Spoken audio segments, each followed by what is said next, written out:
ये है रानी बाग कॉलोनी, जहाँ हर घर में कंपटीशन चलता रहता है। कौन ज्यादा अच्छा खाना बनाता है, कौन ज्यादा फैशन में है, और सबसे बड़ी बात, कौन सी सास अपनी बहू से ज्यादा काम करवाती है। आज मिलिए कमला देवी से, जिन्होंने अपनी इज्जत बढ़ाने के चक्कर में अपनी बहू की जिंदगी मुश्किल बना दी। कमला जी, आजकल की बहुएं तो बस 2 टाइम खाना बनाकर क्वीन बनती फिरती हैं। बिल्कुल, मेरी बहू तो ब्रेकफास्ट भी प्रॉपर नहीं बनाती, बस चाय बिस्किट दे देती है। अरे आप लोगों को पता रहे, मेरी नेहा तो 4 टाइम अलग अलग खाना बनाती है। 4 टाइम? मतलब कैसे? जी हाँ, मॉर्निंग में special breakfast, lunch, evening snacks और डिनर, सब अलग अलग डिशेस। वाह कमला जी, आपकी बहू तो बहुत गुणी है। हमारी बहुओं से तो 2 टाइम का भी मुश्किल से होता है। कमला देवी मुस्कुराते हुए अंदर चली जाती है, जहाँ नेहा किचन में काम कर रही है। नेहा, आज से तू 4 टाइम खाना बनाएगी। 4 टाइम माँ जी?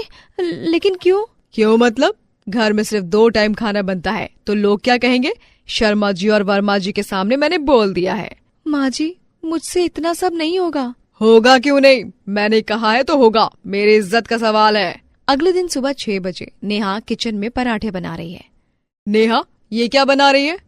माँ जी, आलू के पराठे। अरे नहीं, मॉर्निंग में कुछ स्पेशल बना, सैंडविच या फिर उपमा, कुछ फैंसी सा। माँ जी, पराठे तो अच्छे हैं। अच्छे बच्चे की बात नहीं है, पड़ोसी क्या कहेंगे कि कमला जी के घर मॉर्निंग में भी वही घर का खाना। ये माँ जी तो मेरा कचूमर निकाल के ही मानेंगी। नेहा, लंच में पुलाव बना, प्लेन दाल चावल नहीं। माँ जी, मैंने दाल चावल बनाया है। फिर से वही बात, मैंने जो कह दिया अब वही बनेगा, समझी? जी माँ जी। नेहा, इवनिंग में समोसा बनाना, टी के साथ कुछ तो चाहिए। माँ जी, मैं बहुत ज्यादा थकी हुई हूँ। टायर्ड शायद कुछ नहीं, तुम्हारी उम्र में मैं दुनिया भर का खाना बना लेती थी। हाँ, वो तो दिखता है, ये बुढ़िया तो दिखावे में मेरी बलि चढ़वाएगी। दिन शर्मा आंटी और वर्मा आंटी कमला देवी के घर आती हैं। कमला जी, क्या खुशबू आ रही है? अरे कुछ नहीं, नेहा ने आज मॉर्निंग में चीज सैंडविच बनाए थे, लंच में बिरयानी, अभी इवनिंग स्नैक्स के लिए पकौड़े बना रही है। वाह, कितनी मेहनत करती है आपकी बहू। हाँ, बहुत अच्छी है, हमेशा 4 टाइम अलग अलग खाना बनाती रहती है। नेहा चाय लेकर आती है, उसकी आंखें लाल हैं। आंटी जी, चाय ले लीजिए। अरे कमला, तुम बहुत लकी हो, ऐसी टैलेंटेड बहू मिली है। और बेटा, तुम भी बहुत गुणी हो। जी आंटी जी। कमला जी, आपकी बहू बहुत सीधी सादी लगती है, लेकिन कितनी काम करने वाली है। हाँ, मैंने इसे अच्छी तरह ट्रेन किया है। रात को विकास ऑफिस से घर आता है। नेहा, कहाँ हो तुम? आ रही हूँ, डिनर तैयार कर रही हूँ। यार, तुम हमेशा किचन में क्यों रहती हो? मुझसे बात भी नहीं करती। विकास, माँ जी को 4 टाइम अलग अलग खाना चाहिए, मैं सुबह से शाम तक किचन में हूँ। 4 टाइम? ये कब से शुरू हुआ? पिछले हफ्ते से। माँ जी का कहना है कि सोसाइटी में इज्जत का सवाल है। ये क्या बात है? रुको जरा। मम्मी, कहाँ हो आप? क्या हुआ बेटा? मम्मी, नेहा को इतना लोड क्यों दे रही हैं? वो पूरा दिन किचन में रहती है। अरे बेटा, पड़ोसी क्या कहेंगे कि कमला जी के घर सिर्फ 2 टाइम खाना बनता है? हमारी भी कोई शान है कि नहीं? मम्मी, ये सब दिखावा है। दिखावा नहीं, सोसाइटी में रेपुटेशन मेंटेन करनी पड़ती है। हद है मम्मी, मतलब कुछ भी। ज्यादा मुंह मत चला मेरे सामने। 4 टाइम का खाना अगर बना देगी तेरी बीवी तो मर नहीं जाएगी, समझे? चल जा, अपना काम कर। वहीं 1 महीने बाद नेहा किचन में काम करते करते अचानक गिर जाती है। अरे, चक्कर आ रहा है। नेहा, क्या हुआ? अरे बहू, तबीयत ठीक नहीं लग रही।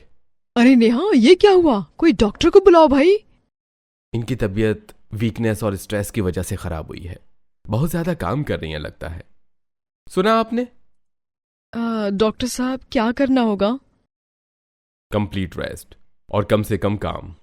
अगले दिन नेहा बिस्तर पर रेस्ट कर रही है और कमला देवी किचन में 4 टाइम का खाना बना रही हैं। अब मुझे ही बनाना पड़ेगा, लेकिन क्या बनाऊं? मम्मी, ब्रेकफास्ट क्या है? बेटा, मैं पराठा बना रही हूँ। अरे बाप रे, अब लंच भी बनाना है। नेहा कितनी आसानी से सब कुछ कर देती थी। तभी शाम को शर्मा आंटी आती है। कमला जी, आज कुछ अलग स्मेल आ रही है। हाँ, वो आज नेहा बीमार है तो मैं बना रही हूँ। अच्छा, तो इवनिंग स्नैक्स क्या बनाया? वो आज आज सिंपल चाय बिस्किट है। अरे आप तो कहती थी कि 4 टाइम अलग अलग। वो आज स्पेशल कुछ नहीं, बस यही है। पूरे दिन खाना बनाते बनाते रात को कमला देवी बहुत थका हुआ महसूस करती हैं। आज तो मैं बिल्कुल थक गई, पूरे दिन किचन में रही। अब पता चला कि नेहा कितना काम करती थी। हाँ, मुझे लगता था कि 4 टाइम खाना बनाना कोई बड़ी बात नहीं, लेकिन आज समझ आया। मम्मी, नेहा को बहुत बुरा लगता था जब आप उससे इतना सब कुछ करवाती थी। बेटा, मैंने गलती की है। सोसाइटी के सामने दिखाने के चक्कर में मैंने नेहा को परेशान कर दिया। अरे भाग्यवान, अब तो समझ जाओ, छोड़ो ये सब चोचलापन। अगले दिन नेहा कुछ बेहतर फील कर रही थी। बेटा, मुझे माफ कर दे, मैंने तुझे बहुत परेशान किया। सोसाइटी के सामने दिखाने के चक्कर में तेरी हेल्थ की परवाह नहीं की। माँ जी, कोई बात नहीं, बस आप समझ गई, यही बहुत है। हाँ बेटा। और वो 4 टाइम वाला ड्रामा भी बंद, अब सिर्फ 2 टाइम, वो भी सिंपल खाना। एक हफ्ते के बाद किचन में नेहा और कमला देवी साथ में काम कर रही हैं। वाह, आज तो टीम वर्क हो रहा है। हाँ बेटा। वही कुछ टाइम बाद शर्मा और वर्मा आंटी फिर घर पर आती हैं। कमला जी, आजकल 4 टाइम का खाना बंद कर दिया? हाँ, मैंने रियलाइज किया कि ये सब दिखावा था। मतलब? मैं सिर्फ आप लोगों को इम्प्रेस करने के लिए अपनी बहू को टॉर्चर कर रही थी, ये गलत था। हैं?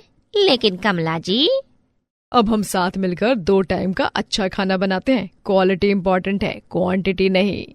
आंटी जी, चाय ले लीजिए।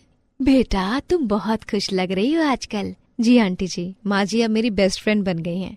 हाँ, अब हम टीम हैं। रात को पूरा परिवार डाइनिंग टेबल पर बैठते हुए बात करता है।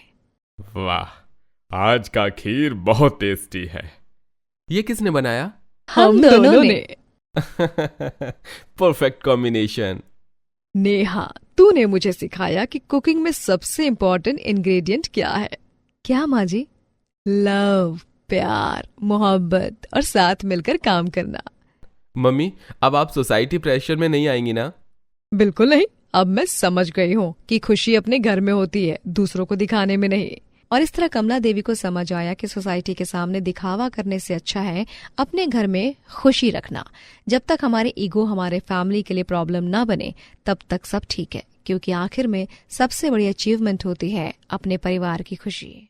मुंबई के एक मिडिल क्लास शर्मा परिवार में उनकी बहू प्रिया, जो 1 साल पहले इस घर में शादी करके आई थी, वो हर दिन मेहनत और लगन से घर को संभालती थी।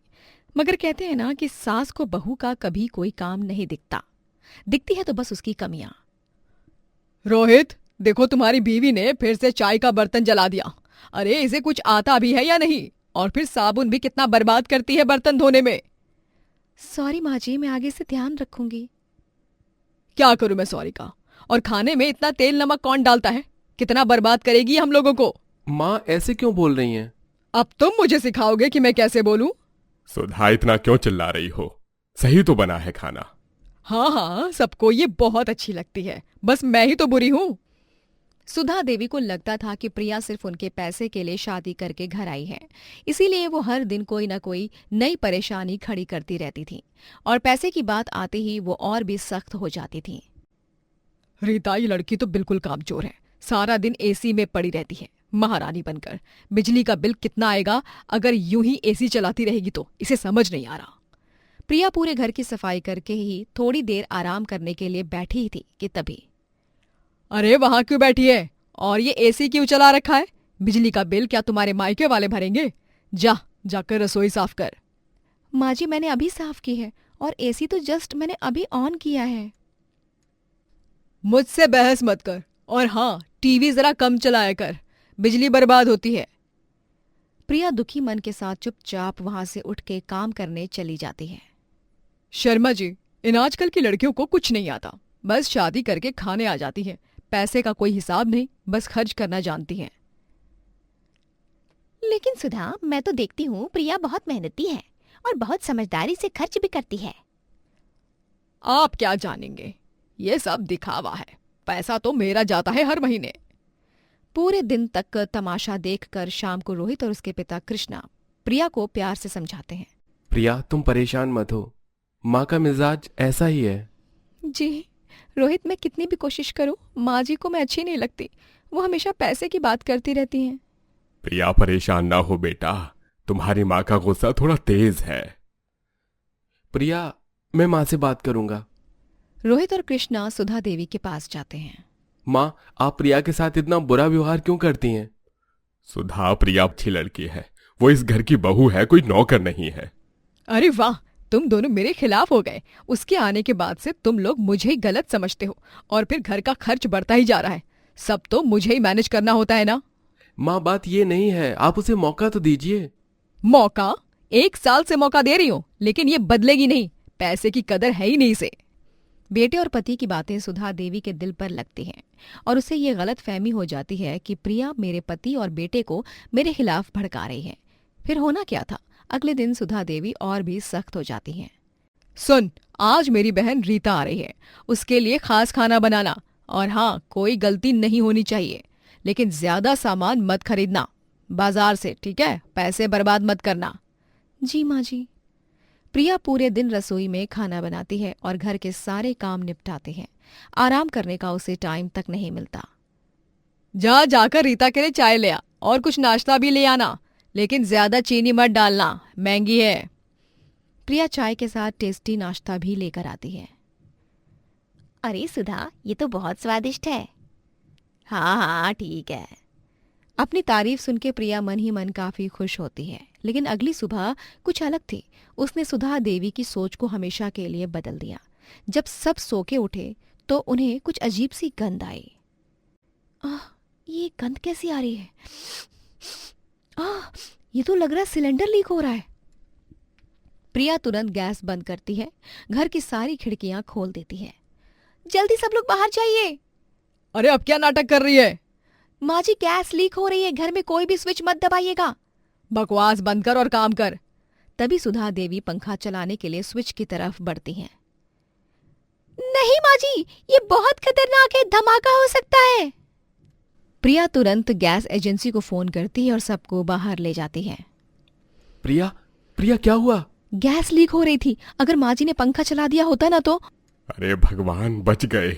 गैस एजेंसी का आदमी आकर सिलेंडर ठीक करता है। मैडम, आपने बिल्कुल सही किया, अगर कोई स्पार्क हो जाता तो बहुत बड़ा धमाका हो जाता। वहीं कोने में सुधा देवी का चेहरा डर और शर्म से भरा हुआ था। उस दिन के बाद सुधा देवी को एहसास हुआ कि वो कितनी गलत थी। प्रिया बेटा, मैं तुम्हारे साथ कितना गलत कर रही थी, हमेशा पैसे पैसे की बात करती थी। माँ जी, कोई बात नहीं।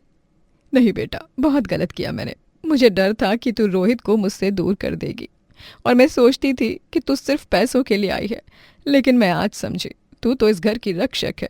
तूने हमारी जान बचाई है और मैं तुझे पैसे की चोर समझती थी।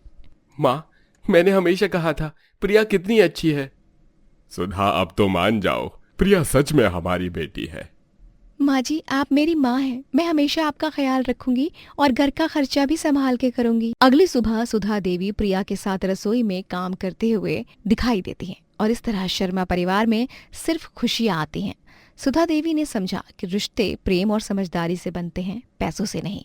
प्रिया बेटा, तुम मुझे भी सिखा दे ये गैस सेफ्टी के बारे में, और मैं तुझसे ना माफी मांगती हूँ अपने कंजूस स्वभाव के लिए। आपकी कंजूसी भी गलत नहीं थी माँ जी, वैसे भी घर चलाना मुश्किल है, पैसे का हिसाब भी जरूरी है ना।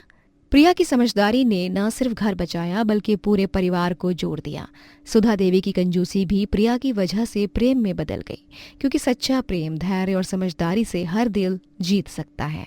और कभी कभी एक छोटी सी दुर्घटना हमें जिंदगी के सबसे बड़े सबक सिखा देती है। क्या आपने कभी सोचा है कि सफलता की असली परिभाषा क्या है? BMW गाड़ी या माँ का हाथ का खाना, AC फ्लैट या खुले आसमान तले सोना? आज की कहानी एक ऐसे ही लड़के की है।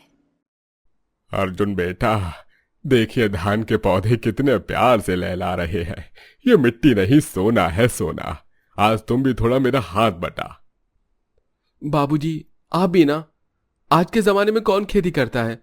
मेरे दोस्त विकास ने कहा है कि शहर में आराम से 50,000 की नौकरी मिल जाएगी। बेटा, शहर में अकेले कैसे रहेगा? तेरे खाने पीने का कौन ध्यान रखेगा? माँ, वो सिटी है, वहां हर जगह लाइट ही लाइट है, और खाने के लिए 100 से अधिक होटल्स कहीं भी खा लूंगा। इस गांव में तो ना कोई मॉल है ना कोई सिनेमा, बस दिन भर खेत खलियान। ठीक है बेटा, तुझे जैसा लगे सही है, मैं नहीं रोकूंगी तुझे। अर्जुन ने अपना सामान बांधा और शहर की ओर निकल पड़ा। पूजा की आंखों में आंसू थे। अर्जुन, मुझे डर लग रहा है। क्या तुम हमें भूल तो नहीं जाओगे ना? पागल, भला अपने लोगों को कैसे कोई भूल सकता है? जल्दी तो मैं भी ले जाऊंगा। यार अर्जुन, वेलकम टू मुंबई। यहाँ है असली जिंदगी, हॉल मॉल और यहाँ की नाइट लाइफ और भी बहुत कुछ। बस पैसा फेंक, तमाशा देख यहाँ का। लेकिन शहर की असलियत कुछ और ही थी। यार विकास, ये कमरा तो बहुत छोटा है और किराया इतना ज्यादा। अरे यार, यहाँ की जिंदगी ही ऐसी है, लेकिन सब कुछ स्टाइल में मेरी जान। यही है सिटी की रंगीन लाइफ, देखना। दिन बीतते गए, अर्जुन को एहसास होने लगा कि शहर में इंसान सिर्फ एक नंबर है। अर्जुन, ये रिपोर्ट गलत है। तुम गांव वालों को कुछ आता भी है या नहीं? गांव वाले? यहाँ सब मुझे अजनबी की तरह देखते हैं। एक दिन अर्जुन बीमार पड़ गया। शहर में उसका ख्याल रखने वाला कोई नहीं था। काश माँ होती यहाँ। गांव में तो पूरा मोहल्ला पूछने आ जाता था। यहाँ मर भी जाओ तो भी किसी को फर्क नहीं। अब तो विकास भी पता नहीं क्यों बात नहीं कर रहा। तभी अर्जुन की कंपनी में छटनी हुई। अर्जुन, कंपनी का कॉस्ट कटिंग चल रहा है, आपकी सर्विस टर्मिनेट करनी पड़ रही है। सर प्लीज, मैंने कोई गलती नहीं की है। अर्जुन के पास अब ना पैसे थे न सहारा। विकास भी मुंह मोड़ गया। यार तू अनएम्प्लॉयड है अब। मैंने तुझे नौकरी दिलवाई थी। अब बार बार मैं सिफारिश नहीं करूंगा तेरी कहीं भी। मैं अपना रेपुटेशन रिस्क में नहीं डाल सकता। दोस्ती सिर्फ अच्छे वक्त के लिए थी। जब पैसा था तब तक का दिखावा। जैसे ही सब कुछ छूट गया, दोस्ती का असली रंग दिखा गया मुझे इस शहर में। तभी पूजा का फोन आया। अर्जुन, बाबूजी की तबीयत बहुत खराब है, वो तुम्हारा नाम लेकर रो रहे हैं। क्या? मैं अभी आ रहा हूं। और हाँ अर्जुन, इस साल बारिश न होने से ना फसल खराब हो गई है। गांव वाले बहुत परेशान हैं। अर्जुन को लगा जैसे उसकी जड़ें हिल गई हों। जब अर्जुन गांव पहुंचा तो वहां का नजारा देखकर उसका दिल भर आया। अरे अर्जुन बेटा, आ गया तू। तेरे बाबूजी तुझे याद कितना करते थे। अर्जुन बेटा, तू आ गया। अरे मैंने तेरे लिए तेरे खेत को संभाल कर रखा है। बाबूजी, मैं कितना गलत था। मैंने आपको इस मिट्टी को छोड़ दिया। बेटा, घर वापस आ जा। शहर में अकेले कैसे रह रहा था? तभी रामू काका ने एक चौंकाने वाली बात कही। अर्जुन, तुझे पता है तेरे जाने के बाद बाबूजी ने क्या किया? क्या किया काका? उन्होंने ऑर्गेनिक फार्मिंग शुरू की। अब हमारी गांव की फसल शहर के बड़े होटल्स में जाती है। तेरे बाबूजी ने कहा था, अर्जुन को लगता है गांव में कुछ नहीं है, लेकिन यहाँ सब कुछ है। क्या मतलब? बेटा, मैंने तेरे नाम 15 लाख रुपए बैंक में जमा किए हैं। ऑर्गेनिक फार्मिंग से कमाए हैं। अर्जुन को समझ आ गया कि वो सोने की तलाश में कंकड़ के पीछे भाग रहा था। बाबूजी, मैं वापस नहीं जाऊंगा। यहीं रहकर खेती करूंगा। सच में अर्जुन? हाँ पूजा, शहर में मैं अकेला था। यहाँ मेरा पूरा गांव मेरा परिवार है। वहां पैसा था लेकिन प्यार नहीं। यहाँ प्यार है तो पैसा भी आ जाएगा। अर्जुन ने अपने बाबूजी के साथ मिलकर ऑर्गेनिक फार्मिंग को और भी बढ़ाया और गांव के लड़कों को भी शहर में भटकने की बजाय ऑर्गेनिक फार्मिंग से जोड़ा। साथ ही खेती को डिजिटल क्रांति से भी जोड़ दिया। बाबूजी, आपने सही कहा था। ये मिट्टी सच में सोना है। बेटा, सफलता वो नहीं जो दिखती है, बल्कि वो है जो दिल को शांति देती है। मिट्टी की खुशबू, यही है मेरी सबसे बड़ी दौलत। अर्जुन की कहानी सिखाती है कि हमारी जड़ें ही हमारी असली ताकत है। शहर की चकाचौंध पल भर की होती है, लेकिन अपनी मिट्टी का प्यार हमेशा के लिए है। अगर आप भी अपनी जड़ों को भूल गए हैं तो वापस लौट आइए, वहीं आपकी असली खुशी छिपी है। अगर ये कहानी आपको पसंद आई है तो लाइक करें, सब्सक्राइब करें हमारा चैनल।